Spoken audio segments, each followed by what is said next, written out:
बड़ा कौन नहीं बनना चाहता? अपने बिजनेस को कौन आगे नहीं ले जाना चाहता? अपने आइडिया के जरिए पूरे वर्ल्ड पर इंपैक्ट कौन नहीं डालना चाहता? शायद हम में से वो सब जो महत्वाकांक्षी हैं, मगर ये करने के लिए बोल्ड तो बनना पड़ेगा ना। बोल्ड डिसीजन लेने पड़ेंगे, बोल्ड एक्शन लेने पड़ेंगे। और क्या यह आसान है? वैसे इस सवाल का जवाब, और केवल इसका ही नहीं, आपके बहुत सारे सवालों का जवाब आपको आज की समरी में मिलने वाला है। तो आज की बुक समरी है bold, how to go big, create wealth and impact the world, जिसे लिखा है पीटर डायमेंडिस ने और स्टीवन कोटलर ने। तो जरा बताइए, क्या आप Elon Musk, Richard Branson, Jeff Bezos और लैरी पेज को पसंद करते हैं? क्या आप चाहते हैं कि आप भी बड़ी बड़ी कंपनी बना सकें और दुनिया को बदल सकें? तो आज की समरी में आप जानेंगे कि कैसे इन सक्सेसफुल एंटरप्रेन्योर्स ने अपने बड़े बड़े बोल्ड आइडिया को हकीकत में बदला। आपका माइंड इस समरी को सुनने के बाद पॉसिबिलिटीज को खुलकर देखेगा और आपको कोई लिमिट नहीं दिखेगी। ये समरी आपको बिजनेस की दुनिया, स्पेस और उससे भी आगे ले जाएगी। इस बुक के author Peter Diamandis X Prize foundation और जीरो ग्रेविटी कॉर्पोरेशन के सीईओ हैं। वो इंटरनेशनल स्पेस यूनिवर्सिटी और सिंगुलैरिटी यूनिवर्सिटी के को फाउंडर भी हैं। पीटर के पास MIT से एरोस्पेस इंजीनियरिंग की डिग्री और हार्वर्ड मेडिकल स्कूल से मॉलिक्यूलर बायोलॉजी और MD की डिग्री है। वहीं स्टीवन कोटलर एक अवार्ड विनिंग जर्नलिस्ट और बेस्ट सेलिंग ऑथर हैं। वो फ्लो रिसर्च कलेक्टिव के एग्जीक्यूटिव डायरेक्टर भी हैं। एक ऐसा ऑर्गेनाइजेशन है जो बेस्ट ह्यूमन परफॉर्मेंस या फ्लो साइंस के लिए ट्रेनिंग भी देता है और इसके बारे में रिसर्च भी करता है। तो आइए शुरू करते हैं आज की book summary, bold, how to go big, create wealth and impact the world, only on गीगल। एक बार की बात, एक छोटा सा गांव था जहां लोग खेती किया करते थे। एक किसान ने देखा कि 3 सैनिक गांव की तरफ आ रहे हैं। वो जानता था कि सैनिक खाना ढूंढने के लिए आएंगे, इसलिए वो अपने पड़ोसियों के पास दौड़कर गया और उन्हें चेतावनी दी।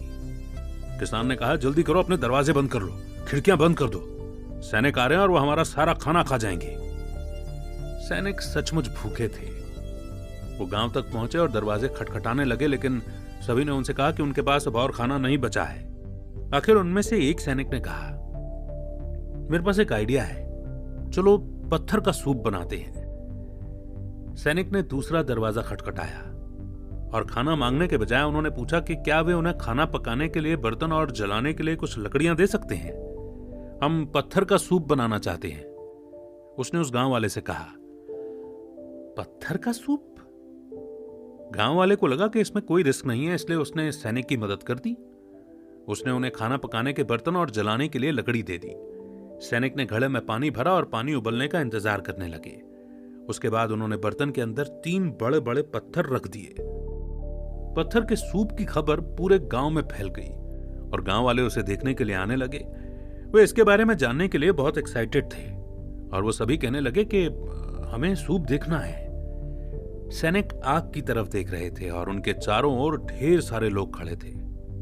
मैं तो सोच भी नहीं सकता कि हम पत्थरों से सूप बना सकते हैं, एक गांव वाले ने कहा। बेशक आप बना सकते हैं, सैनिक ने जवाब दिया। इंतजार करते करते आखिरकार एक गांव वाला बस खड़े होकर देखते देखते बोर हो गया था। तो उसने पूछा कि क्या मैं आपकी कुछ मदद कर सकता हूं? हाँ, अगर आप आलू ला सकते हैं तो ये सूप को और भी बेहतर बना देगा। तो वो आदमी दौड़कर अपने घर गया और आलू ले आया। उसने उन्हें उबलते हुए पत्थरों के बर्तन में डाल दिया। तभी दूसरे आदमी ने पूछा, मैं कैसे मदद कर सकता हूं? देखो, अगर कुछ गाजर हो तो सूप और भी ज्यादा टेस्टी बनेगा, सैनिक ने कहा। तो वो आदमी कुछ गाजर ले आया और जल्दी ही बाकी के लोग भी सूप में चिकन, लहसुन, हरी पत्तियां लाकर देने लगे। थोड़ी देर बाद सैनिक ने कहा, बन गया। उन्होंने सभी को सूप दिया। पत्थरों का सूप, ये तो लाजवाब है, हर एक गांव वाले ने कहा। तो कहने का मतलब यह है कि एक एंटरप्रेन्योर बनकर सक्सेसफुल होने के लिए आपको भी पत्थर का सूप बनाने की जरूरत है। पत्थर आपके बड़े बोल्ड आइडिया को दिखाता है। गांव वालों की ओर से दिए गए सामान आपके इन्वेस्टर्स और बिजनेस पार्टनर्स की तरफ से दिए हुए रिसोर्सेज, कैपिटल और आइडिया की तरह होते हैं। इस समरी में आप उन 4 एंटरप्रेन्योर्स के बारे में जानेंगे जिनके बिग बोल्ड आइडिया सक्सेसफुल हुए।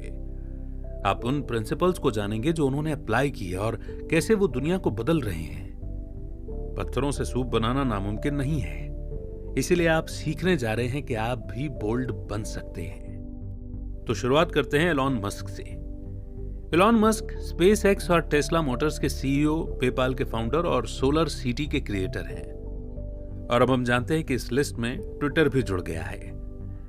उनका जन्म साउथ अफ्रीका के प्रिटोरिया में हुआ था। 9 साल की उम्र से ही उन्हें कंप्यूटर प्रोग्रामिंग आती थी। कॉलेज में उन्होंने बिजनेस और फिजिक्स की पढ़ाई वॉर्टन यूनिवर्सिटी से की। फिर एलॉन फिजिक्स में पीएचडी की पढ़ाई करने के लिए स्टैनफोर्ड चले गए, लेकिन सिर्फ 2 ही दिन में वो बोर हो गए। वो इंटरनेट की दुनिया में आने के लिए बहुत एक्साइटेड थे। एलॉन ने उस समय की सबसे बड़ी इंटरनेट कंपनी में अप्लाई किया था जिसका नाम था नेटस्केप, लेकिन उस कंपनी ने उन्हें कभी कॉल नहीं किया। वो शौक से इधर उधर घूमते रहते थे, लेकिन किसी से बात करने में उन्हें बहुत शर्म आती थी। फिर उन्होंने सोचा कि छोड़ो ये सब, और उन्होंने खुद कोड बनाना शुरू किया और Zip2 की शुरुआत की। Zip2 एक ऐसा सॉफ्टवेयर था जो कंपनियों को अपने मैप, डायरेक्टरी और बाकी डिटेल्स ऑनलाइन पोस्ट करने में मदद करता था। ये इतना काम का था कि कॉम्पैक ने Zip2 को $307 मिलियन में खरीद लिया था। और इस तरह एलॉन ने पहली बार $28 मिलियन कमाए। एलॉन का अगला वेंचर X.com था। ये एक फाइनेंशियल सर्विस वेबसाइट थी जो जल्दी ही पेपाल के नाम से जानी गई। सिर्फ 3 सालों में ईबे ने पेपाल के स्टॉक को $1.5 बिलियन में खरीद लिया था। बड़ा स्टॉक होल्डर होने की वजह से इससे एलॉन ने $100 मिलियन कमाए। ये 2001 का समय था। एलॉन के कॉलेज फ्रेंड ने उनसे पूछा कि वो आगे क्या करने जा रहे हैं। उन्होंने जवाब दिया कि स्पेस में उन्हें बहुत इंटरेस्ट है। वो सोचते थे कि नासा इंसानों को मार्स पर कब भेजेगा। एलॉन ने नासा की वेबसाइट को चेक किया और बहुत निराश हुए कि वहां मार्स को एक्सप्लोर करने के बारे में कुछ भी नहीं लिखा था। उन्हें पता चल गया कि फिलहाल मार्स पर लोगों को भेजने का नासा का कोई प्लान नहीं था। जब उन्होंने आगे रिसर्च की तो एलॉन को पता चला कि अपोलो के बाद से रॉकेट टेक्नोलॉजी नीचे चली गई है, और इसीलिए उन्होंने अपनी खुद की एरोस्पेस कंपनी स्पेस एक्स शुरू करने का फैसला किया। स्पेस एक्स ने फैल्कन 1 लॉन्चर, फैल्कन 9 रॉकेट और हाल ही में रीयूजेबल ड्रैगन कैप्सूल को डेवलप किया है। मई 2012 में space x dragon international space station या ISS के साथ ज्वाइन हो गई। ऐसा करने वाली ये पहली कमर्शियल व्हीकल थी। एलॉन मस्क एक ऐसे इंसान का बहुत अच्छे एग्जाम्पल हैं जो बोल्ड होने की तरफ लगातार बढ़ते रहते हैं। वो कभी भी बड़े गोल से घबराते नहीं हैं। इसके बाद एलॉन सस्टेनेबल एनर्जी यानी कि लंबे समय तक टिकने वाली ऊर्जा, इस फील्ड में भी बहुत इंटरेस्टेड थे। वो एनर्जी की प्रॉब्लम को सॉल्व करना चाहते थे, इसीलिए उन्होंने टेस्ला मोटर्स और सोलर सिटी की शुरुआत की। उनका विजन सक्सेसफुल हुआ। पिछले 50 सालों में टेस्ला के अलावा अमेरिका में कोई नई कार कंपनी सक्सेसफुल नहीं हुई है। वहीं सोलर सिटी देश का सबसे बड़ा रेजिडेंशियल सोलर प्रोवाइडर है। सिर्फ 12 सालों में एलॉन का एम्पायर लगभग $30 बिलियन तक बढ़ गया था। तो इसका सीक्रेट क्या है? एलॉन ने जवाब दिया कि उनके लिए सबसे जरूरी पैशन और पर्पस है। उन्होंने कहा कि उन्होंने अपना बिजनेस इसलिए शुरू नहीं किया क्योंकि वो इसे अपॉर्चुनिटी की तरह देखते हैं, बल्कि वो बदलाव लाना चाहते थे, वो इम्पैक्ट डालना चाहते थे। जो चीजें पहले से हैं वो उनसे कुछ बेहतर बनाना चाहते हैं। एलॉन कहते हैं कि आमतौर पर जब आप कोई नई कंपनी शुरू करते हैं तो आप में काफी जोश और पॉजिटिविटी होती है। फिर 6 महीने बाद सच्चाई आपके सामने आती है। कुछ चीजें गलत होने लगती हैं और आपको महसूस होता है कि ज्यादातर चीजें जो आप सोच रहे थे वो गलत हैं। इसी वक्त के दौरान ज्यादातर कंपनियां ऊपर जाने के बजाय खत्म हो जाती हैं। एलॉन के हिसाब से आपको इस समय में अपने दोस्तों से ऑनेस्ट फीडबैक लेना चाहिए, खासकर नेगेटिव फीडबैक। ये आसान नहीं होगा, लेकिन सिर्फ यही एक तरीका है आपके लिए ये जानने का कि आप क्या गलत कर रहे हैं ताकि आप उसे तुरंत ठीक कर सकें। एलॉन मस्क का एक और सीक्रेट है प्रोबेबिलिटी के बारे में सोचना। उनके हिसाब से अगर कोई गोल सच में बहुत जरूरी है या इंपॉर्टेंट है तो भले ही सक्सेसफुल होने की प्रोबेबिलिटी कितनी भी कम हो, फिर भी उसे पाने की कोशिश करनी चाहिए। इसी तरह वो अपने प्रोजेक्ट चुनते हैं। जब उन्होंने स्पेस एक्स और टेस्ला की शुरुआत की तो सक्सेसफुल होने की प्रोबेबिलिटी 50% से भी कम थी, लेकिन जो उनकी कंपनी कर रही थी उस पर वो बहुत ज्यादा विश्वास करते थे। इसीलिए भले ही वो पैसे बर्बाद हो जाते, फिर भी इलॉन उसमें लगे रहे। 2008 में उन्हें कई चैलेंजेस का सामना करना पड़ा। स्पेसएक्स का फैल्कन 1 रॉकेट फेल हो गया था और उसी समय टेस्ला और सोलर सिटी को फाइनेंशियल मार्केट में मंदी की वजह से फंडिंग नहीं मिल रही थी। उसके साथ ही इलॉन का तलाक हो रहा था। उन्होंने सारा पैसा टेस्ला को बचाने में खर्च कर दिया और वो बहुत घाटे में भी चले गए थे। यहां तक कि उन्हें रेंट देने के लिए भी एक दोस्त से पैसे उधार लेने पड़े थे। लेकिन उस साल के अंत तक चीजें बेहतर होने लगी। उन्होंने फैल्कन 1 को फिर से लॉन्च किया और इस बार वे सक्सेसफुल हुए। फाइनेंशियल मार्केट ठीक होने लगा था और स्पेसएक्स को नासा की तरफ से 1.6 बिलियन का कॉन्ट्रैक्ट मिला। नेक्स्ट चैप्टर है रिचर्ड ब्रैंसन के बारे में। रिचर्ड ब्रैंसन वर्जिन एम्पायर के ओनर और फाउंडर हैं, जो अलग अलग फील्ड में 400 यानी कि 400 कंपनियों को कवर करता है। उनका जन्म 1950 में इंग्लैंड में हुआ था। रिचर्ड को डिस्लेक्सिया यानी कि पढ़ने लिखने की तकलीफ है और उन्होंने स्कूल में बहुत स्ट्रगल किया है। 16 साल की उम्र में उन्होंने स्टूडेंट नाम की एक यूथ मैगजीन शुरू करने के लिए पढ़ाई छोड़ दी थी। मैगजीन की सक्सेस के बाद रिचर्ड ब्रिटिश म्यूजिक सीन में आ गए। उन्होंने देखा कि रिकॉर्ड स्टोर्स बहुत महंगे थे, इसीलिए उन्होंने मेल ऑर्डर के जरिए एल्बम बेचने के बारे में सोचा। उन्होंने अपने नए बिजनेस को वर्जिन नाम दिया। जल्द ही रिचर्ड के पास अपनी खुद की रिकॉर्ड शॉप और रिकॉर्डिंग स्टूडियो बनाने के लिए काफी पैसे आ गए थे।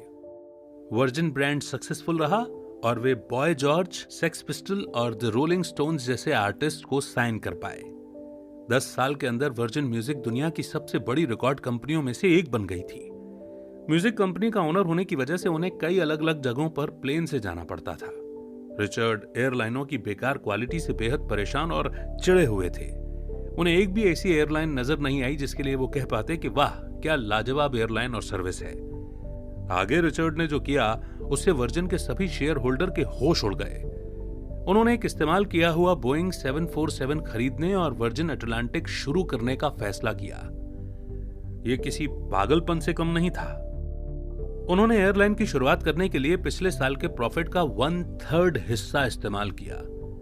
बोल्ड होकर उन्होंने 500 से ज्यादा अलग अलग कंपनियों में इन्वेस्ट किया। रिचर्ड का empire mobile phone, train, wine, fitness centre और हाल ही में वर्जिन गैलेक्टिक तक फैल गया, जिसका गोल कमर्शियल स्पेस फ्लाइट ऑफर करना है। रिचर्ड का कहना है कि वर्जिन एक वे ऑफ लाइफ ब्रांड है। यही वजह है कि यह एम्पायर आज भी टिका हुआ है। सबसे पहले सिर्फ वर्जिन म्यूजिक था, लेकिन रिकॉर्ड स्टोर सब खत्म हो चुके हैं क्योंकि वर्जिन एक वे ऑफ लाइफ ब्रांड है। इसीलिए ये एक सेक्टर से दूसरे सेक्टर में जा सकता है। ये बहुत दिलचस्प होगा। ये वर्जिन के स्टॉक होल्डर्स को रिचर्ड का जवाब था कि वो वर्जिन अटलांटिक क्यों शुरू करना चाहते थे। मजा या वाव? अपने कस्टमर्स को वैल्यू प्रोवाइड करने के लिए उनका यही तरीका और प्रिंसिपल रहा है। दूसरे शब्दों में इसे कस्टमर सेंट्रिज्म कहा जाता है। जब वो सोचते हैं कि कस्टमर के लिए कोई चीज अच्छी हो सकती है तो वो इसे ट्राई कर लेते हैं। इसका नतीजा यह हुआ कि वर्जिन अटलांटिक पहली एयरलाइन है जो free back seat TV, on board cocktail lounge, on board massage और कांच के फर्श वाला प्लेन ऑफर करती है। रिचर्ड का कहना है कि कस्टमर सेंट्रिक होना जरूरी है। ये प्रैक्टिकल एक्सपीरियंस प्रोवाइड करने और हर छोटी डिटेल को सही तरीके से करने के बारे में है। इसी डेडिकेशन ने वर्जिन अटलांटिक को सालों तक सक्सेसफुल बनाए रखा। उन्होंने ब्रिटिश एयरवेज के 100 प्लेन के खिलाफ एक प्लेन से शुरुआत की थी, लेकिन 30 सालों के बाद सिर्फ वर्जिन ही ऐसी एयरलाइन है जो कि बची हुई है, जबकि कई दूसरे एयरलाइंस जैसे पैन, एएम बंद हो चुके हैं। रिचर्ड का दूसरा प्रिंसिपल रिस्क मिटिगेशन है, यानी रिस्क को कम से कम करना। इसका मतलब है कि कैलकुलेट करके रिस्क लेना। उनका मानना है कि एंटरप्रेन्योर्स को बड़े रिस्क लेने पड़ते हैं, लेकिन उनके पास एक सेफ्टी नेट भी होना चाहिए। उन्होंने वर्जिन अटलांटिक शुरू करने के लिए एक बड़ा बोल्ड कदम उठाया था, लेकिन इसके लिए रिचर्ड ने बोइंग के साथ बात की कि वो 1 साल के बाद प्लेन को वापस कर सकते हैं। इस तरह अगर एयरलाइन फेल हो जाती तो भी वर्जिन म्यूजिक के लोगों के पास अपनी जॉब वैसी की वैसी रहती। रिचर्ड ने वर्जिन गैलेक्टिक के लिए भी रिस्क को कम कर दिया था। 2004 में इन्वेंटर और एरोस्पेस इंजीनियर बर्ट रटन ने सक्सेसफुली स्पेसशिप 1 व्हीकल बनाया था। रिचर्ड ने डिजाइन को बढ़ाने और कमर्शियल स्पेस फ्लाइट के लिए इसका इस्तेमाल करने का वादा किया। इसका मतलब वर्जिन के स्पेसशिप 2 को एक दिन में कई बार उड़ने और हजारों साल हजारों पैसेंजर्स को स्पेस में ले जाने में कैपेबल होना चाहिए। 2009 में रिचर्ड ने $280 मिलियन में वर्जिन गैलेक्टिक के 32% stacks middle eastern investment fund आबार को बेच दिया। 2 साल बाद आबार ने और 6% स्टैक्स खरीदा, जिससे वर्जिन गैलेक्टिक के फंड में $110 मिलियन और जुड़ गए। इस तरह रिचर्ड ने 60-40 स्टेक के साथ अपने इन्वेस्टमेंट को प्रोटेक्ट किया और वर्जिन गैलेक्टिक की सक्सेस को बरकरार रखने के लिए $390 मिलियन का फंड भी जोड़ा। रिचर्ड ब्रैंसन के बाद अब जानेंगे जेफ बेजोस की स्टोरी। जेफ बेजोस का जन्म न्यू मैक्सिको के एल्बुकर्क में हुआ था।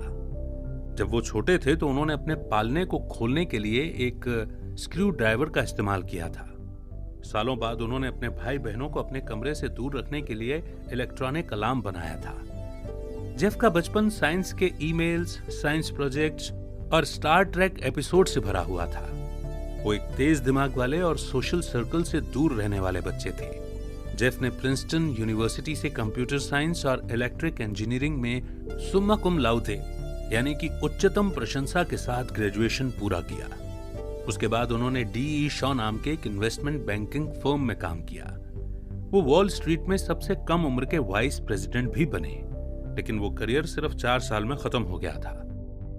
जेफ ने जॉब छोड़ने और सिएटल जाने का फैसला किया। 1994 का साल था। इंटरनेट का इस्तेमाल हर साल 2300 यानी कि 2300% बढ़ रहा था। जेफ इस मौके को गंवाना नहीं चाहते थे, इसलिए उन्होंने ई कॉमर्स के बारे में सोचा और सोचा कि कौन सा प्रोडक्ट सबसे ज्यादा बिकेगा। उनके पास कई आइडियाज थे, लेकिन किताबें उनके दिमाग में सबसे ऊपर आ रही थी। जेफ ने कहा कि प्रिंट की हुई लाखों किताबें हैं और कंप्यूटर लाखों किताबों का रिकॉर्ड रखने के लिए बहुत अच्छा रहेगा। इसलिए उन्होंने अपने पेरेंट्स की मदद से Amazon.com की शुरुआत की। उन्होंने अपनी लाइफ की सेविंग्स का एक बड़ा हिस्सा जेफ की नई कंपनी में इन्वेस्ट किया। उन्होंने कहा कि 70% चांस है कि वे अपना पैसा खो देंगे, लेकिन उन्होंने ये बोल्ड डिसीजन लिया। 1995 में Amazon सिएटल में उनके गैरेज में शुरू हुआ। जल्दी ही उन्होंने अपने बिजनेस को पास के घर तक बढ़ा दिया। जेफ और उनकी छोटी सी टीम ने एक छोटा सा लॉन्च प्रोग्राम रखा, जिसमें उन्होंने करीब 200 दोस्तों और परिवार के लोगों को Amazon.com पर आने के लिए इनवाइट किया। उन्होंने एक इलेक्ट्रॉनिक बेल लगाई जो कि हर बार कुछ बिकने पर बजती थी। पहले तो उनके सभी ऑर्डर उनके रिश्तेदारों से आ रहे थे, लेकिन जब उन्हें पहली बार एक अजनबी यानी कि एक कस्टमर से ऑर्डर मिला तो वो एक्साइटेड हो गए। उन्होंने एक दूसरे से पूछा कि क्या ये तुम्हारी माँ है? नहीं, ये मेरी माँ नहीं है। और इस तरह Amazon ने उड़ान भरी। सिर्फ 2 महीनों में वो हर हफ्ते $20,000 कमाने लगे थे। 2007 में कंपनी $500 मिलियन के वैल्यू पर पब्लिक की गई। उसके 2 साल बाद Amazon की वर्थ $23 बिलियन पहुंच गई थी। 35 साल की उम्र में जेफ, मेरे पास एक आइडिया है से मेरे पास एक $multi-billion की कंपनी है का बेमिसाल सफर तय कर चुके थे। जेफ 2 इंपॉर्टेंट स्ट्रेटेजी फॉलो करते हैं। वो है लॉन्ग टर्म थिंकिंग और कस्टमर सेंट्रिक रहना। शुरू से ही Amazon कभी भी शॉर्ट टर्म रिजल्ट या फायदे के बारे में नहीं सोचता था। 1997 में शेयर होल्डर्स को भेजे गए लेटर में जेफ ने इन लॉन्ग टर्म गोल्स के बारे में लिखा था। उन्होंने लिखा कि हम शॉर्ट टर्म वाले स्ट्रीट रिएक्शन या शॉर्ट टर्म प्रॉफिट पर ध्यान देने के बजाय लॉन्ग टर्म डिसीजन लेते रहेंगे। हम बोल्ड होकर बेधड़क इन्वेस्टमेंट करेंगे, डरेंगे नहीं। उनमें से कुछ से हमें फायदा होगा और कुछ से नहीं भी होगा, लेकिन हम अपनी गलतियों से सीखेंगे। और 2012 में ऑडियंस में से एक शख्स ने उनसे पूछा था कि अगले 10 सालों में क्या बदलेगा। जेफ ने कहा कि ज्यादा इंपॉर्टेंट सवाल यह है कि अगले 10 सालों में क्या नहीं बदलेगा। उन्होंने समझाया कि रिटेल बिजनेस में कस्टमर हमेशा कम प्राइस, फास्ट डिलीवरी और सिलेक्ट करने के लिए ज्यादा ऑप्शंस चाहते हैं, और इसी के लिए Amazon पूरी कोशिश करेगा। वो लंबे समय तक ऐसा करते रहेंगे। जेफ ने यह भी कहा कि वे कस्टमर्स को खुश रखना चाहते हैं। उनका फोकस हमेशा बेस्ट कस्टमर वैल्यू देने पर रहा है, और इसीलिए Amazon.com ने आसानी से खोजे जाने वाले फॉर्मेट में बुक्स के बड़े रेंज को प्रेजेंट किया है। कस्टमर्स दिन में 24 घंटे, साल में 365 दिन ऑर्डर प्लेस कर सकते हैं। इसमें अमेजॉन ने gift certificate, one click shopping और रिकमेंडेशन फीचर्स को भी शामिल करना शुरू कर दिया था। वर्ड ऑफ माउथ के जरिए अमेजॉन के बारे में लोगों को पता चलता रहा और उनके एक के बाद एक कई लॉयल कस्टमर्स बनने लगे। वे ऑनलाइन बुक सेलिंग में नंबर 1 कंपनी बन गए थे। लॉन्ग टर्म थिंकिंग और कस्टमर सेंट्रिक अप्रोच की वजह से अमेजॉन फिल्म, म्यूजिक, खिलौने, इलेक्ट्रॉनिक्स, कार के पार्ट्स और करीब करीब हर प्रोडक्ट ऑफर करने लगा था। उन्होंने किंडल के जरिए किताबों को बुक्स से ई बुक्स में भी अपग्रेड कर दिया था। जेफ बेजोस भी एक्सपेरिमेंट करने में विश्वास रखते हैं।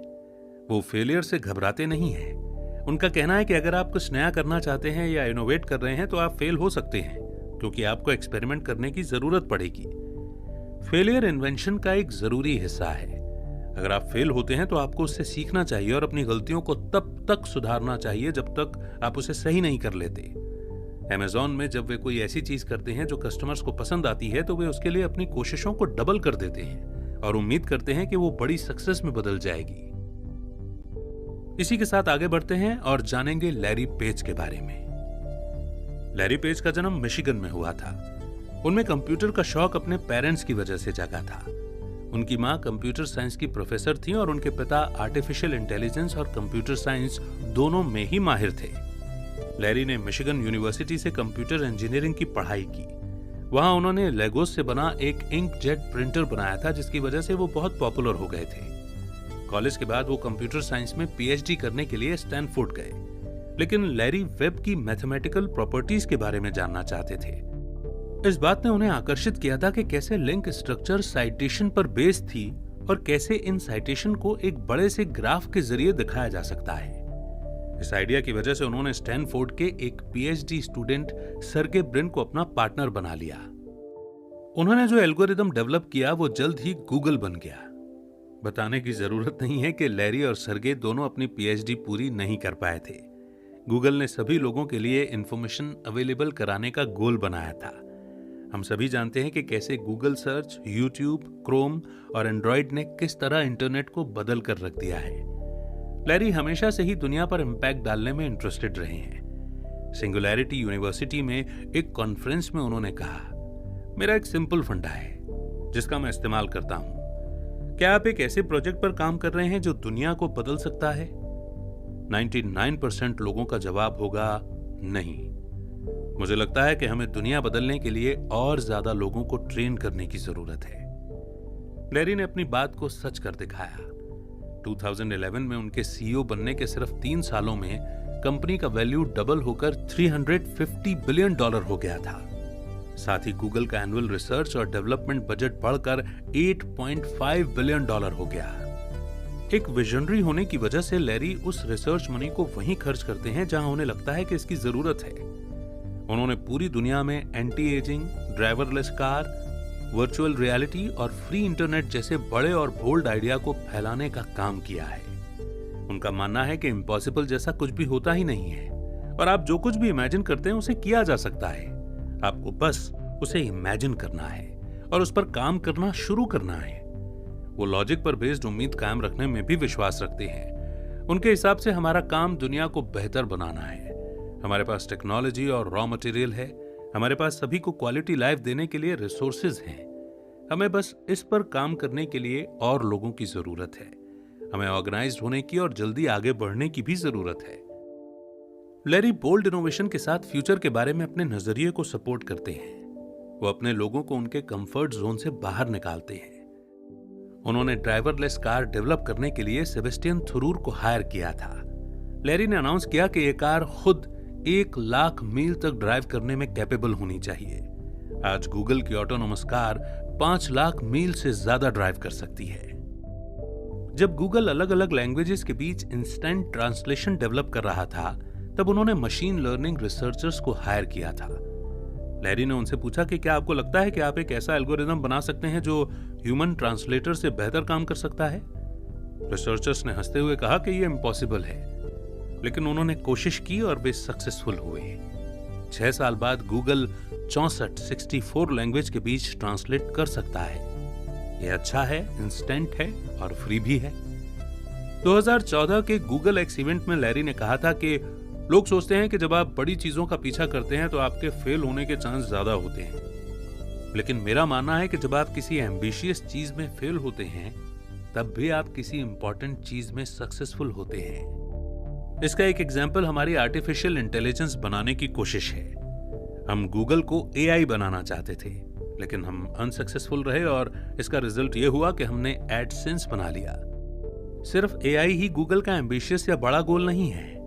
कंपनी ने लूनर एक्सप्राइज प्रोजेक्ट पर $30 मिलियन का फंड किया है। इसका गोल चांद पर पहला रोबोट ले जाना है।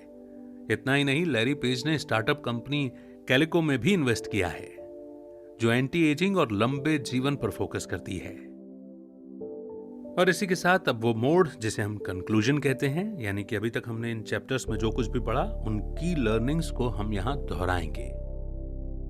तो इलॉन मस्क के आपने प्रोबेबिलिटी, पैशन और पर्पस के बारे में सोचना सीखा। रिचर्ड ब्रैंसन से आपने रिस्क को कम करने और कस्टमर सेंट्रिक बनने के अप्रोच के बारे में सीखा।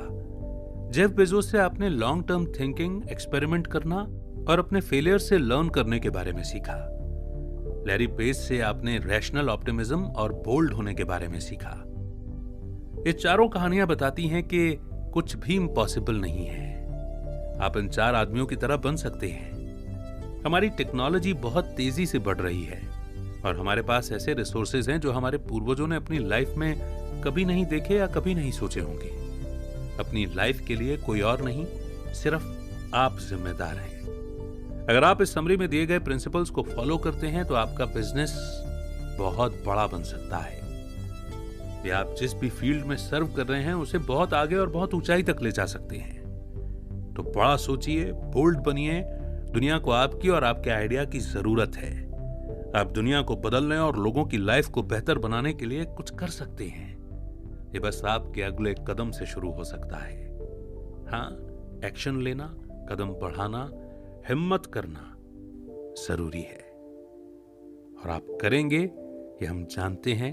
ईगल टीम की ओर से आपको बेस्ट विशेस भी हैं। बहरहाल इसी मोड पर यह सुंदर समरी यहीं पर समाप्त होती है। इन 4 स्टोरीज में से या इन 4 एंटरप्रेन्योर्स में से आपको किसकी सोच ने सबसे ज्यादा प्रभावित किया? हमें इनमें कंपैरिजन नहीं करना है, लेकिन हर इंसान को एक अलग आइडिया टच करता है, एक अलग पर्सनैलिटी इन्फ्लुएंस करती है। आपको किसने इन्फ्लुएंस किया? किसकी थॉट प्रोसेस आपको सबसे ज्यादा अच्छी लगी? उनका नाम लिखिए और वो आइडिया लिखिए शॉर्ट में। आपके कमेंट का इंतजार रहेगा।